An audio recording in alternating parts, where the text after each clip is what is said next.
So, of course, we're going to talk about creatine today because you cannot have a fitness channel without talking about creatine because it is the one supplement that people ask about the most. And I understand this because you can walk into your local nutrition store right now and not only you're going to have one version of creatine, you're going to have 42,769, and of course you're going to have a bunch of fitness companies trying to sell you stuff, and you'll be like, well, I don't know which one to pick, and also I don't really know what it does. Now, first of all, thank you very much to Gorilla Mind, who do sponsor all of my fitness videos. Go to gorillamind.com/Simon. Use code Simon, get 10% off. They sell creatine too, and listen, as I'm going to say on most of these, when we are talking about them, the reason I'm happy to be affiliated with them is because I trust them, and there's a link right down there in the description. But I am not going to get into the science of creatine here, right? One of the things I think you find with a lot of fitness channels, and more power to them, there should be information for everybody depending on how you want to digest it, is that a bunch of scientific things are thrown at you and we all go, oh yeah, I know what we're talking about here. It's nonsense. That's not what you care about unless you are super duper getting into it. You just want to know, should I take creatine? Should I not creatine? And ultimately, what is it going to do? Well, I'm telling you what it's going to do. If you supplement with 5 grams a day, personally, I don't think you need more than 5 grams, but again, it's trial and error.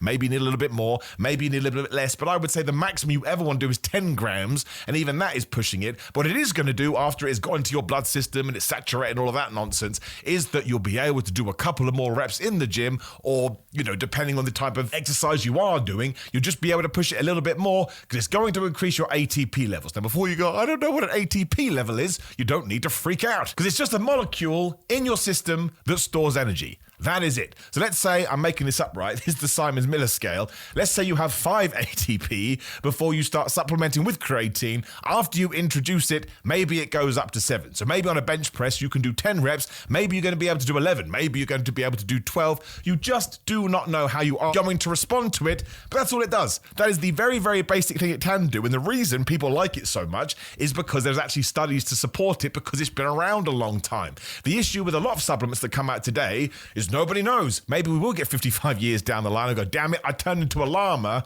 because I supplemented with this thing. Whereas creatine, most people have gone, oh, not only does it work, we have the information to show this, but also we've done the studies, we've checked it, and there are minimal side effects. Now, that's the other thing we do need to talk about because, again, it's going to be unique to you. And I suppose the main one is it's probably going to bloat you a little bit, should that be the case. It doesn't do that to everyone, but it does that to some people. And that's because what it's also doing is it's sucking water into your muscles. Now, that's great because you're going to look bigger. Again, I'm not going to say a lot of it is just aesthetic only. There is other benefits to it as well. But if it is going to suck that water into your muscles, it can affect your gut in some sort of a way. I mean, some people, they just feel queasy when they take creatine. And what that often leads to is, oh, I don't know what creatine to take. Just stick with creatine monohydrate. Like, you can try other ones if you're really struggling. But creatine monohydrate, once again, when you actually look into the science, look into the numbers, that is the one that has been proven to not only be most effective, but to actually have the least amount of side effects. And I don't want to be that guy. I like to be honest. I like to be transparent.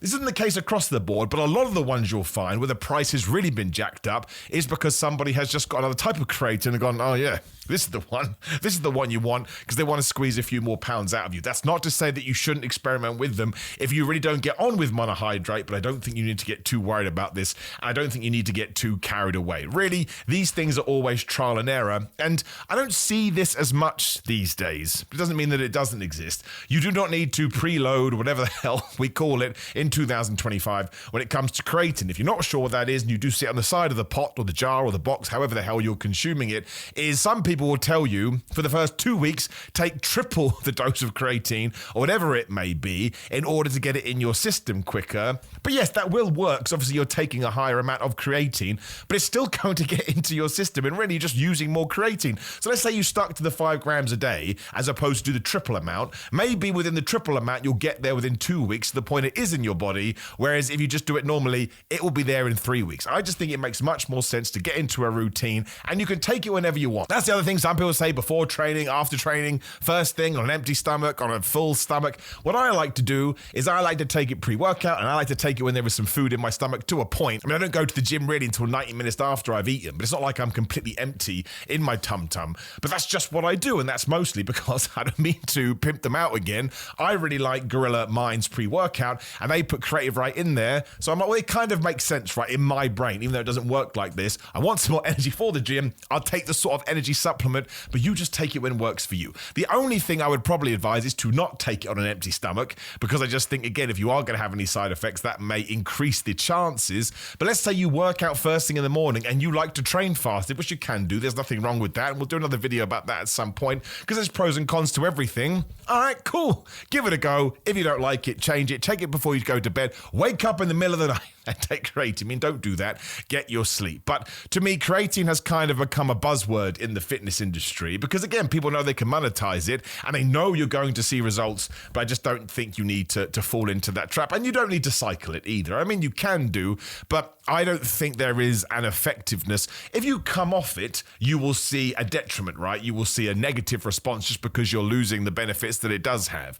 But sometimes people to tell you to come off supplements because then you let your body reset or you detox, whatever word you want to use, so that when you do go back on, you're getting the full potency once again. So let's say when you first start taking it, it's giving you 100% of power. Then maybe it drizzles down to 87%. You come off for a couple of weeks, then you're back to 100% power. There are supplements that work that way. I mean, caffeine is one, right? When you first start taking caffeine, you're like, oh my gosh, and your body builds up a tolerance. But because creatine already exists within you regardless, like you do have creatine in you, I don't think it works that way. I take it all year round, and sometimes I forget.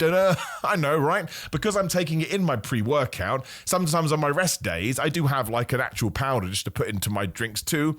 I forget to take it. Well, that was stupid, and I'm perfectly fine. I didn't die, and no, I didn't lose all my muscles, which is the other thing as well. Powder's fine, gummies are fine. There's probably a creatine liquid. I've never seen it, but I imagine it does exist because everything exists within fitness. There's no rights, there's no wrongs. The best thing I can tell you is to introduce it into your workouts, your fitness plan, your diet, whatever it is, and just see how you get on with it. I'm sure there's powders out there. There's orange flavored creatine or grape flavored creatine or apple flavored creatine. I take unflavored even when I'm taking it on its own because that's just how I like it. I have my juice or my water, whatever it is, I do my scoop and I shake it up and I drink it throughout the day. That's it. I honestly do believe it's become somewhat of a hyperbole supplement in the way that people talk about it, when really it's super duper simple. You can still reach all of your gains without taking it, but you may see a little bit of a boost with taking it. And obviously, I guess actually ties into what we were just talking about. Lifting weights and training is a lot like that. Your body gets used to the training. So if that's when you bring in creatine, then you may actually get your sort of 1-2% boost, which may be able to help you out further. But then again, if somebody told me they were going to start going to the gym tomorrow and they wanted to take creatine on day one, I actually wouldn't be adverse to that either, because it is going to help you, right? There is going to be a positive benefit to it, and that's the main thing. So yeah, it's really, really good. If somebody came and put a gun to my head, I'd certainly advocate it, but I wouldn't be shocked. Like, you don't take creatine? In terms of trying to put on size or lean up, whatever the hell you're trying to do. It's not in the same, because you can get creatine from food, right? I think there's a lot in beef or meat. I may be wrong with it, but I think that's accurate. So if you came to me and told me you didn't take any protein, you were trying to get big, I'd be like, that's not going to work. That's a fundamental building block in order for muscles, whereas I would say that creatine is an add-on that you can absolutely use to your own advantage, but you don't need to take it. But I would say that you should take it, right? And you may say, Simon, that's the most wishy-washy thing ever. That is the point of this channel. I'm not here to beat you over the head with these things unless I truly think you need it. And again, if you're trying to train on a budget and you don't want to be spending, it's quite cheap these days, but let's say it's 10 quid or whatever. You don't want to be spending 10 bucks on creatine, then you don't have to do it. And you're still going to be going to the gym and you're still going to be eating well and you're still going to be getting your protein in and you're going to see great results anyway, because I'm going to hammer this home. It doesn't matter how you get in shape. If it's working for you, then you're doing the right thing and you're only in competition with yourself. So even if Darren is taking creatine and Darren looks great, you ain't Darren, man. You're Brian. So you can only be the best that Brian wants to be. And listen, some people don't even respond to creatine. Again, you can Google it right now. They're just creatine non-responders. And there's no reason for this. That's going to be the same with everything. Any single supplement or pill or vitamin, whatever the hell you're trying to put in your body, some people will be super responders and some people, the body will be like, I don't care about this, because that's the hardest thing with training. You never know what your body is going to do. Some people need to change up their workout plans every 6 to 8 weeks. Some people can train the same for years and they're still able to see gains and they're still able to push it and have progressive overload and all of these things. So it's a yes for me in terms of creating what it can do for you. But if you're really against it, or you can't afford it, or you just don't want to put anything in your system that you don't consider natural, even though there's an argument for that as well, it most definitely is natural. That's the other thing. People still go, oh, it's steroids. Yeah, I don't know if Holland & Barrett exists in America, but Holland & Barrett is just your run-of-the-mill nutrition store. They have about 42 different kinds of creatine. That's right, they're just ignoring the law. Be like, hey, we're going to give you steroids. It's not steroids. It is a natural supplement, but I mean, if you really want to keep it basic where you're just going to the gym, you're getting hydrated, and you're getting your food in, good for you, man. I absolutely support it. And if you want a net creatine like it's going out of fashion, then I support you as well. So it's certainly a plus from me. I'm a big fan of creatine, but do not be obsessed over it. Do not don't fall for all this stuff that people are telling you. It's not going to change your life. That's the other thing. People think it is a bit like steroids. You're going to go on it and 2.5 weeks later, you're going to be absolutely massive. That's just going to disappoint you, like it really, really is. Don't fall into that trap. Keep on training hard. Remember, consistency, intensity, and enjoying it are the most 3 important things of working out. And I totally believe you'll be able to reach your fitness goals. Now, of course, massively, please do subscribe to the channel and share it everywhere you can, because we are starting from scratch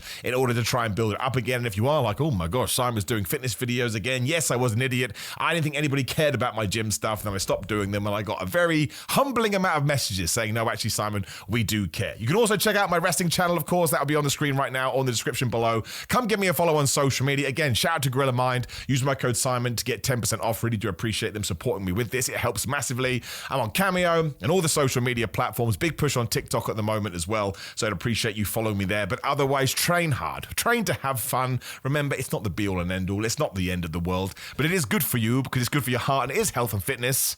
See you soon.